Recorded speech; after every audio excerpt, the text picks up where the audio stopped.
Detail చూస్తే తిరుమలలో శ్రీవారి బ్రహ్మోత్సవాలు కొనసాగుతున్నాయి. మలయప్ప స్వామి భక్తులకు సింహవాహనంపై దర్శనమిచ్చారు. తిరుమలలోని 4 మాడ వీధుల్లో సింహవాహనంపై మలయప్ప స్వామి విహరిస్తున్నారు.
తిరుమలలో బ్రహ్మోత్సవాలు కొనసాగుతున్నాయి. తిరుమాడ వీధిలో స్వామివారు విహరిస్తున్నారు. మా కరస్పాండెంట్ సునీల్ని అడిగి మరిన్ని వివరాలు తెలుసుకున్నారు. సునీల్, చెప్పండి, తిరుమలలో శ్రీవారు 4 మాడ వీధిలో విహరిస్తున్నారు. ఈరోజు ఏ వాహనంపై ఆయన దర్శనమిస్తున్నారు? రైట్ రవి, మొత్తం మీద ఏదైతే తిరుమల శ్రీవారి సాలకట్ల బ్రహ్మోత్సవాలు అంగరంగ వైభవంగా జరుగుతున్నాయి. ముఖ్యంగా శ్రీవారు ఈరోజు సింహ వాహనంపై ఊరేగుతున్న పరిస్థితి ఉంది. భక్తులకి దర్శనమిస్తూ ఆలయ 4 మాడ వీధుల్లో ఇటు భక్తులు ఆరాధనలు పడుతున్న పరిస్థితి ఉంది. ముఖ్యంగా గోవింద నామస్మరణలతో ఆలయ 4 మాడ వీధులు మారుమోగుతున్నాయని చెప్పొచ్చు. ఎందుకంటే సింహవాహనంపై ఊరేగుతున్నటువంటి స్వామివారు సింహ గర్జనతో వాహనం ఉంటుంది. ఆ విధంగా ఏదైతే ఈరోజు శ్రీవారిని సింహవాహనం చూడటంపై అదృష్టంగా భావిస్తామని చెప్పేసి భక్తులు అంటున్నారు. ముఖ్యంగా మనం చూస్తున్నాం, పూర్తిగా అన్ని గ్యాలరీలు అంటే తిరుమల ఆలయ 4 మాడ వీధుల్లో ఉన్నటువంటి అన్ని గ్యాలరీలు పూర్తి స్థాయిలో నిండిపోయిన పరిస్థితి మనం చూస్తున్నాం. ఎందుకంటే ఉదయం 6 గంటల నుంచే వచ్చి గ్యాలరీలకు చేరుకుంటున్నారు. ముఖ్యంగా గ్యాలరీలో చేరుకొని ఇక్కడే ఉండి స్వామివారి ఆలయ సంబంధించి కావచ్చు, దర్శనానికి వచ్చినటువంటి భక్తులు కావచ్చు, ముఖ్యంగా ఇక్కడికి వచ్చే వాళ్ళు నేరుగా వాహన సేవలు తిరిగించేందుకు ప్రత్యేకంగా ఇక్కడికి వస్తున్న పరిస్థితి ఉంది. ఎందుకంటే మనం చూస్తున్నాం, పూర్తిగా 4 మాడ వీధుల్లో అన్ని గ్యాలరీల్లో పూర్తి స్థాయిలో ఉన్నారని చెప్పొచ్చు. ముఖ్యంగా అమ్మా, చెప్పండి అమ్మా, మీరు ఎక్కడి నుంచి వచ్చారమ్మా? మీరు శ్రీకాకుళం నుంచి వచ్చాము. ఈ బ్రహ్మోత్సవాల్లో మాకు ఇక్కడ సేవ దొరకడం చాలా అదృష్టంగా భావిస్తున్నాం మేము.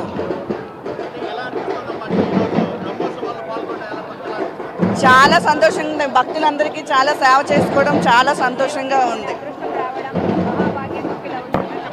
ఓం నమో వెంకటేశాయ గోవింద. మేము సత్యసాయి డిస్ట్రిక్ట్ కదిరి తాలూకా నుంచి వచ్చినాను. మాకు బ్రహ్మోత్సవాల్లో సేవ దొరకడం చాలా ఆనందంగా ఉంది. సేవ చేసుకోవడం మా అదృష్టము. అలాగే చైర్మన్ సార్ గారు కూడా మా పైన గొప్ప మంచి దయతో మంచి దర్శనం ఇప్పించినారు.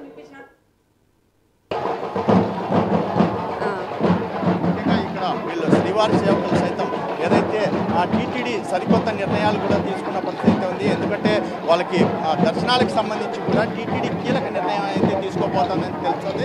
ఎందుకంటే గతంలో వాళ్ళు కేవలం మేము సామాన్య దర్శనం మాత్రమే చేసుకుంటాను, ఈసారి విఐపి బ్రేక్ దర్శనాన్ని కూడా కల్పించేందుకు టీటీడీ ఏదైతే చర్యలు చేపట్టింది. ముఖ్యంగా ఈసారి మాకు హామీ ఇచ్చిందని కూడా వాళ్ళైతే తెలిపిన పరిస్థితి ఉంది. ముఖ్యంగా ఏదైతే చూస్తున్నాం, ముఖ్యంగా ఏదైతే ఈరోజు సింహవాహనానికి సంబంధించి చూసుకున్నట్లయితే భక్తులు పూర్తి స్థాయిలో అంటే ఇక్కడ ఆలయ 4 మాడ వీధుల్లో పూర్తి స్థాయిలో అన్ని గ్యాలరీలు నిండిపోయిన పరిస్థితి ఉంది. ముఖ్యంగా ఈరోజు రాత్రికి ముత్యప్పందిరి వాహనంపై స్వామివారు ఏదైతే భక్తులకి దర్శనం ఉన్న పరిస్థితి ఉంది. మనం చూస్తున్నాం, కళాకారులకు సంబంధించి అంటే ఒక్కొక్క రాష్ట్రానికి సంబంధించి ఒక్కొక్క కళాకారుల బృందం ఉంటుంది. ఇప్పుడు మనం చూస్తున్నాం, ఒడిశాకి సంబంధించినటువంటి ఒడిశా నుంచి వచ్చినటువంటి కళా బృందం వాళ్ళు స్వామివారి వాహనం ముందు నాట్యం చేయడం కూడా అదృష్టంగా భావిస్తుంటారు. మనం చూస్తున్నాం, పూరి జగన్నాథుల ఏదైతే మనము ఆకృతులు చూస్తున్నాం, అక్కడ దానికి సంబంధించి కావచ్చు, ముఖ్యంగా సింహానికి సంబంధించి అంటే ఈరోజు సింహ వాహనం కాబట్టి ప్రత్యేకంగా సింహాన్ని ప్రత్యేకంగా చూపిస్తారు. ఆ విధంగానే ఈరోజు ఈ సింహవాహన సేవలోని ఎక్కువగా పాల్గొంటుంటారు భక్తులు. ముఖ్యంగా ఏదైతే ఇక్కడ కొంతమంది కళా బృందాలు కూడా చాలా సంతోషం వ్యక్తం చేస్తున్న పరిస్థితి అయితే నిన్న రాత్రి కూడా చూసాం. పూర్తిగా వాళ్ళ కళా బృందాలతో వస్తున్నటువంటి తల్లిదండ్రులు మా పిల్లలకి ఇటువంటి అదృష్టం కలగడం సంతోషంగా భావిస్తున్నాం. ఎందుకంటే స్వామివారి సేవలు పాల్గొనడమే కాకుండా ముఖ్యంగా భక్తులకి ఇటువంటి సేవలు చేయడమే కాకుండా ముఖ్యంగా శ్రీవారి ముందు ఇట్లా నాట్యం చేయడం మాకు ఎంతో సంతోషంగా అనిపిస్తోందని చెప్పేసి వాళ్ళైతే తెలుపుతున్న పరిస్థితి ఉంది. ముఖ్యంగా దీనికి సంబంధించి అంటే ముఖ్యంగా ప్రధానంగా చూసుకున్నట్టయితే చిన్నపిల్లలు కూడా తప్పిపోకుండా పూర్తిగా పోలీసులు ప్రత్యేకంగా ఏదైతే చైల్డ్ ట్యాగింగ్ కూడా ఏర్పాటు చేసిన పరిస్థితి ఉంది. గత 24 అంటే 48 గంటల్లోనే సుమారు 4 పిల్లలు తప్పిపోయినప్పటికీ ఇమీడియట్లీ పోలీసులు వాళ్ళని అయితే చాకచక్యంగా పట్టుకొని మళ్ళీ వాళ్ళ తల్లిదండ్రులకి అప్పచెప్పిన పరిస్థితి ఉంది. ఏదేమైనప్పటికీ తిరుమలలో ఎటువంటి అవాంఛనీయ సంఘటనలు చోటు చేసుకోకుండా పోలీసులు కూడా భారీ భద్రత ఏర్పాటు చేశారు. ముఖ్యంగా వచ్చే 28వ తేదీ జరుగుతున్నటువంటి గరుడ సేవకు సంబంధించి ముందుగానే పూర్తి స్థాయి ఏర్పాట్లు చేస్తున్నారు. ఎందుకంటే తరచూ మనం చూస్తున్నాం ఏదైతే ఈవో టీటీడీ ఈవో పూర్తిగా ప్రతి వాహనాలు తనిఖీలు నిర్వహిస్తున్నారు. ముఖ్యంగా అక్కడ ఉన్నటువంటి వాళ్ళు ఏదైతే ఇక్కడ వచ్చేటువంటి వాళ్ళ దగ్గరికి కూడా వస్తున్నారు. ముఖ్యంగా శ్రీవారి సేవకులతో కలిసి మరోవైపు నాట్యం చేసే వాళ్ళ దగ్గరికి నేరుగా వాళ్ళ దగ్గరికి వెళ్తున్న పరిస్థితి చూడొచ్చు మనము. ముఖ్యంగా ఆయన ప్రతి ఒక్కరిని పలకరించి వెళ్తున్నారు. ఎందుకంటే ఈ బ్రహ్మోత్సవాల్లో ప్రధానంగా అందరికీ ప్రతి భక్తుడికి ఎటువంటి దర్శనం కల్పిస్తున్నారు. ఏదైతే వాహన సేవల్లో ఎలా ఉంది అనే దాని మీద కూడా ఆయన ప్రధానంగా పూర్తిగా ఆయనైతే అందరినీ అడిగి తెలుసుకుంటున్న పరిస్థితి ఉంది. ముఖ్యంగా ఎందుకంటే మనము ఆయన అడిగి తెలుసుకునే ప్రయత్నం చేద్దాం. సార్ ఈరోజు పూర్తి స్థాయిలో బ్రహ్మోత్సవాలు జరుగుతున్నాయి, ఎలా అనిపిస్తుంది? ఇప్పుడు అట్లా కదా, ఇప్పుడు ఒక్కరికి ఇస్తే అందరికి రేపు ఇస్తారు అందరికి. ఇప్పుడు ఒక్కరికి ఇస్తే అందరికి ఇవ్వాలి కదా ఇంటర్వ్యూస్. రేపు నేనే చెప్తున్నా అంటే ఇప్పుడు ఒక్కరికి ఇస్తే అందరికి అందరికి ఇస్తాను కదా. ప్రధానంగా ఏదైతే ఆయన చెప్తున్నారో అన్ని ఏర్పాట్లు పూర్తి స్థాయిలో అయిన తర్వాత మీడియాతో ప్రసంగించేందుకు సిద్ధమవుతుందని చెప్పేసి ఆయన అన్నారు. అంటే ముఖ్యంగా ఏదైతే ఇక్కడ మనం వాహన సేవల్లో చూసుకుంటున్నాం, వాహన సేవలకు సంబంధించి ఏదైతే సింహ వాహనానికి సంబంధించి చూస్తున్నాం మనము ఆలయ ఆడవీధుల్లో సింహ అవతారంతో అంటే ప్రతి ఒక్కరు అంటే ఇక్కడ ఉన్నటువంటి ప్రతి ఒక్కరూ సింహ అవతారంతోనే ఇక్కడికి పూర్తిగా ఈరోజు నాట్యం చేసే అవకాశం ఉంటుంది. ఇక్కడ పూర్తిగా వాళ్ళు వేస్తారు, అదే వేస్తారు ఇక్కడికి వస్తుంటారు.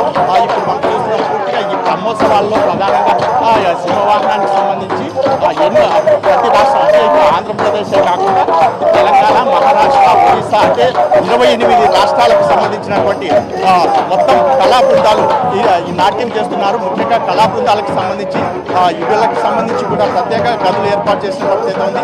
ఏదేమైనప్పటికీ ఎవరికి ఎటువంటి అవాంఛనీయ ఇబ్బందులు లేకుండా ఇబ్బందులు లేకుండా పూర్తి స్థాయిలో ఏర్పాట్లు చేశామని గతంలోనే టీటీడీ ఈవో తెలిపిన పరిస్థితి ఉంది.